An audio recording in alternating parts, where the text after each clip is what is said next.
ശബരിമല സ്വർണ്ണക്കൊള്ള കേസിൽ അറസ്റ്റിലായ ഉണ്ണികൃഷ്ണൻ പോറ്റിയെയും പങ്കജ് ഭണ്ഡാരിയെയും ഗോവർദ്ധനെയും SIT ഇന്ന് കസ്റ്റഡിയിൽ വാങ്ങും.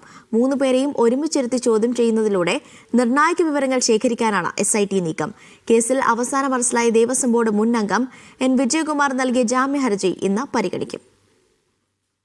കേസിലെ ഒന്നാം പ്രതി ഉണ്ണികൃഷ്ണൻ പോറ്റി, സ്വർണ്ണ വ്യാപാരി Govardhan, smart creation CEO Pankaj Bhandari എന്നിവരെ ഒരു ദിവസത്തേക്ക് കസ്റ്റഡിയിൽ ആവശ്യപ്പെട്ടാണ് പ്രത്യേക അന്വേഷണ സംഘം അപേക്ഷ നൽകിയത്.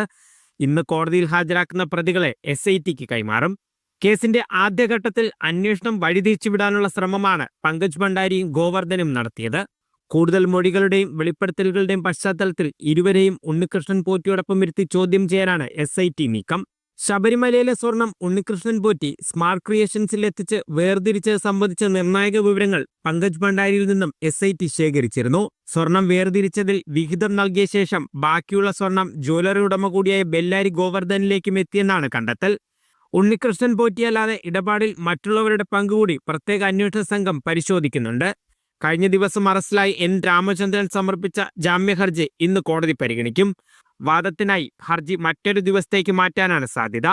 കേസിലെ പ്രതിയായ ദേവസ്വം ബോർഡ് മുൻ പ്രസിഡന്റ് A. പത്മകുമാറിനെ കഴിഞ്ഞ ദിവസം കോടതിയിൽ ഹാജരാക്കി റിമാൻഡ് കാലാവധി നീട്ടിയിരുന്നു.